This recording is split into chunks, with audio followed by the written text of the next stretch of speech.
Yo, what up, is Don? Sammy Lee here. We are the Soul Brothers, man. What up? How you guys doing? Raina's in the building today. A little cameo for you guys.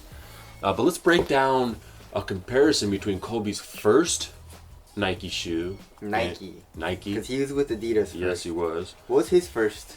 Crazy 8, right? Yeah. Or Crazy something? Yep. And then he was like, goddamn, he was young. And then he had the Kobe Crazy 1, which was his kind of first take with Adidas, right? Yeah. But he switched over to Nike, and then, that is his first shoe, kind of, because it is a performance retro, his Protro, and they did change it up just a little bit. Yeah. He said he shed some weight off, and they changed up the cushioning, which was, I feel like, forefoot and heel zoom, but in the Protro it's full length zoom. But if you guys didn't see the Does It Basketball, you guys can watch it. But yeah, Donnie Boy said it was aight. It's aight, compared, back then it was probably really good. Back then I was hooping also, and shoes back then were kind of rough. It was just kind of your standard stuff, leather, stiff, bulky, rigid shoes, you know what I mean? I'm so glad technology has progressed into what we now have, which is the Kobe 360 AD NXT, which is also the name has progressed into way too much bullshit. But so this is what, like 14. Wait, this is the Kobe what? Like basically the 14, right? Yeah, so I would say the AD was 12, and then the AD was the AD NXT. It was kind of like AD NXT was kind of like a... Well, that was a big... They pushed that shoe. I would call that the 13. But wasn't that like a... Kind of like a... What do you call it? An elite version of that? Right? It was kind of like not a year, yeah, right? I guess you could say that. So maybe that's like the AD NXT is the elite, and then the AD mid is the 13 right now. Yeah. So this would be the 14. Yeah. So this is basically around 14, 15 years ago or whatever. Which I wish that they would still just be calling it the 14. Yeah, that would be... It's a lot simpler. Yeah. It's a lot cooler sounding. I mean, it just ties more into like the lineage, Exactly. As far as now, it's just getting more convoluted with all these different names. But I think they're gonna come back, right? Because that's what Jordan did, and then they went to like naming the Jordans after years, and then they went back, right? Or am I tripping? I think you might be tripping. I don't know. I mean, because they're still numbering them in. We're at 32 now, so I don't know. But didn't they stop doing that for a few years? I Maybe don't know. They did. Whatever. Sorry if I'm wrong, guys. So the traction pattern. Did they ever use translucent in old school basketball shoes? Not really. Not really. I mean, there was a little bit back then, but when they started doing this?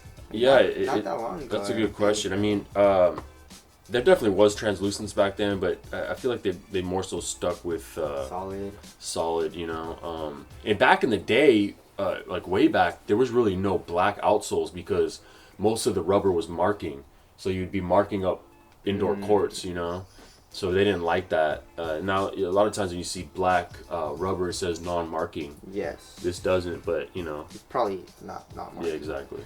But it is a sad thing to see because all old school shoes had rubber that was capable of being used outdoors. But nowadays, it's a lot softer. I guess I wonder why they did that, but that's what they do usually now. I feel like they're catering more towards indoor use for shoes. You can also have good traction with hard rubber. Yeah, you can. I don't know why they started doing that, but it would be cool if they could just, make it more... versatile and so you can use it both indoor and outdoor. But there's that. Traction technology has not changed too much, as you guys already know. It'd be cool if they can make a rubber that doesn't stick to dust, or it sticks to the wood like no matter what, with very good durability or whatever. It's hit or miss even from back then. I mean, the Jordan 13 has some of the best traction I've ever used. Exactly. You know what I mean? That's an old shoe, but they still seem to mess it up. Jordan 1 was amazing too. No, yeah. Yeah, but they still mess it up sometimes. So traction, not changed too much. The cushion, of course, is something that has changed drastically. I mean, Zoom Unit's been around for a really long time. Foam with the Phylon has been around for a long time, but this drop in with the React, I'm so glad Nike made this shit. It's next level for sure. So nice, man. For sure. I mean, it does whatever this shoe is trying to do, but even better. in almost every category. Yes, I mean your foot is right on top of that React. It's super soft, but also responsive. Not too bouncy, but pretty damn bouncy, and just it feels amazing, guys. Incredible. And I'm happy with this. You know, like, well, I wonder what else they can do with cushion besides like 3D printing and stuff like that in the future. But you know, this I'm super happy with this. Yeah. Right. And then the materials also have changed. You know, a long time ago it used to be leather materials, suede and stuff like that. And then they changed to like synthetics. You know, like in the Kobe like 6, I think even the Kobe 4s had a synthetic material. And now recently they started moving towards knits and really advancing that technology. And in this shoe, it's super thin, but you can really make it thin because the midsole comes up a lot here on the lateral side. And it contains your foot really well, and it actually probably takes a lot of the force that your foot puts on the knit or the upper, so it doesn't rip. You know, I haven't had any signs of ripping in my upper at all, right? Have you? No. Not really, right? But I'm having some durability issues. Really? Yeah. With what? Well, look at this. The outsole is peeling off from the upper, which is an area I was kind of concerned about. It's also starting to bubble here a little bit, so some of the glue work is starting to come off. Oh my god. And then look at the outsole here. Yeah, the outsole is definitely, These nubs, it's obviously not the most durable outsole. It's definitely not for outdoor use, and it's almost not even for indoor use. I mean, these nubs are just coming off already. Back in the day, like the Protros and the Kobe 1, durability was on hit. I mean, you could do whatever you wanted in the shoes. Exactly. They're definitely a little more delicate now. Some shoes, and this shoe in particular is definitely more delicate. Yes. But upper, night and day. Yes. The cushion, almost night and day. The outsole, that's always hit or miss. Yes. Now, let's look at weight real quick, because that's also going to be night and day. Exactly. Let's start with the Protro. All right, back in the day, this was 20 ounces. And this is a lighter, more streamlined version. Protro. The Protro is. Yes. Than the original one. So imagine, I want to get my hands on a real real OG, one. Yeah. 21.5. Okay, these are my shoes. These are not Sam's, so it's obviously a big discrepancy as far as there if you're used to Sam's weights. But that's pretty damn heavy for me. Yes. Even, okay. Now, this is one of the lightest shoes I've ever worn. And this is coming in at 13.76. That's like my weight. That's huge. That's like my shoe weight, you know?